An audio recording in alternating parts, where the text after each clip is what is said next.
Hello दोस्तों, नमस्कार। आप सबका स्वागत देहरादून स्टडी पॉइंट पे। दोस्तों, यहाँ पे हम दो तीन पॉइंट पे डिस्कस करने वाले हैं। पहला पॉइंट तो यही है कि यूकेएसएससी द्वारा जो पुलिस और एसआई की एग्जाम फिल करने की डेट थी वो बढ़ा दी गई है। अब वह 3 मार्च कर दी गई है। जिन्होंने फॉर्म नहीं फिल किया था या किसी कारण रह गया था वह जल्दी फॉर्म फिल करिए। तो पहला पॉइंट तो यह है। दूसरा पॉइंट दोस्तों, यहाँ पे एक शुद्धि पत्र आयोग ने जारी किया है और इस शुद्धि पत्र के माध्यम से आयोग ने केवल एक जो ओबीसी का जो पद है वाहन चालक के लिए उसे ही मान्य माना है, बाकी सभी को निरस्त कर दिया है। सबसे पहले दोस्तों आप उत्तराखंड की स्थिति समझिए कि 4 वैकेंसी के लिए सबसे पहले सितंबर 2017 में क्या आता है, एक विज्ञापन आता है और विज्ञापन आने के बाद इन 4 पदों में से, यानी जो 4 पदों की वैकेंसी आती है उन 4 पदों में से एक पद को माइनस कर देते हैं। तब बचते हैं 3 पद और 3 पदों के लिए 2018 में क्या होता है, एक एग्जाम होता है। एग्जाम भी हो जाता है। अब जब एग्जाम हो जाता है फिर जो देहरादून के जिलाधिकारी हैं वह बताते हैं कि अब वैकेंसी नहीं है, तो इन चारों पदों को क्या कर देते हैं, निरस्त कर देते हैं। अब ये चारों पद समाप्त हो जाते हैं। फिर जिलाधिकारी द्वारा एक और आवेदन पत्र जारी किया जाता है और उस पत्र में जो ये 3 पद हैं, 2 जनरल के और 1 एससी के, इन सीटों को निरस्त कर देते हैं। केवल एक ही सीट है जो ओबीसी की है उसे सुरक्षित रखते हैं। तो यहाँ पे देखिए, पहले तो इतनी सारी वैकेंसी आती है और इतनी सारी वैकेंसी में से इतनी सारी वैकेंसी क्या हो जाती है, डिलीट भी हो जाती है, निरस्त भी हो जाती है।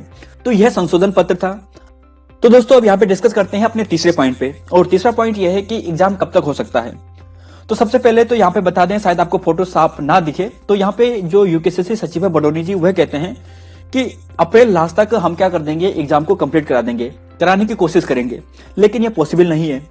देखिए दोस्तों, पॉसिबल नहीं है, आप सभी जानते हैं 12 मार्च से पहले तो एग्जाम में होना नहीं है और 12 मार्च के बाद या 12 मार्च से लेकर 15 या 20 मार्च तक क्या होगा, जो आयोग का कैलेंडर होगा वह जारी होगा और उस कैलेंडर के जारी होने के बाद कम से कम जो आयोग द्वारा पिछली वैकेंसी जारी की गई थी उन्हें कंप्लीट कराने के लिए कम से कम 3 या 4 महीने का समय लगेगा। 3 महीने का तो मिनिमम लगेगा ही लगेगा। तो जो छोटे पद हैं जहां पे नंबर ऑफ स्टूडेंट बहुत कम है, जैसे लेबर असिस्टेंट में कम होंगे, या इसके अलावा बात करें जो और पोस्ट हैं, जैसे यहाँ पे बात करें जैसे कोई पर्यवेक्षक हो गया या फिर राजकीय दुग्ध पर्यवेक्षक हो गया, जिनमें लगभग 5000, 2000, 3000 ऐसे स्टूडेंट होंगे जिन्हें आयोग ऑनलाइन भी करा सकता है। उन्हें आयोग क्या करेगा, सबसे पहले कराने की कोशिश करेगा।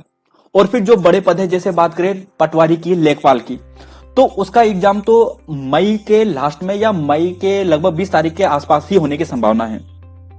दोस्तों इसका कारण यह है कि सबसे पहले तो हाल ही में आप सभी जानते हैं कि बोर्ड की परीक्षा होने वाली है और बोर्ड की परीक्षा में इस बार मैक्सिमम चांस है कि जो स्टूडेंट होंगे वो लिखित रूप में यानी ऑफलाइन होकर एग्जाम देंगे। तो ऑफलाइन एग्जाम देंगे तो क्या होगा, सीटें नहीं मिलेंगी, तो सीटें बिजी होंगी, स्कूल बिजी होगा।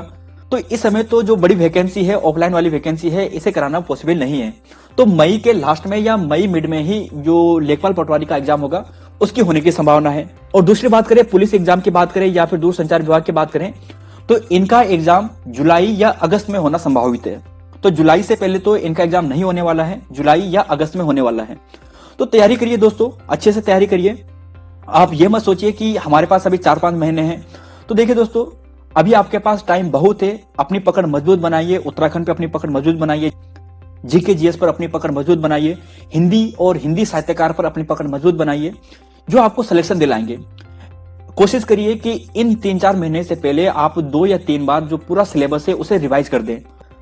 और यूकेएसएससी द्वारा जो अभी तक एग्जाम कराए गए हैं, जितने भी पेपर्स कराए गए हैं, उन सभी को आप कंठस्थ कर दें।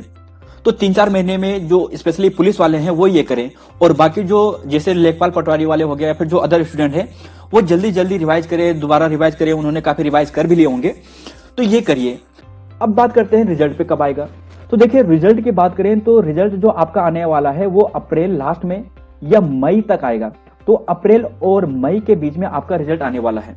तो कनिष्ठ सहायक की बात करें या फिर हम ग्राम विकास अधिकारी की बात करें तो अप्रैल और मई में ही आपका रिजल्ट आने वाला है।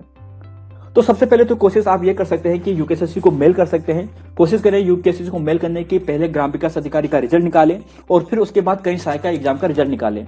तो इससे काफी स्टूडेंट को फायदा भी होगा। तो यही है दोस्तों आज के इस नोटिफिकेशन, हम इतना ही बात करने वाले थे।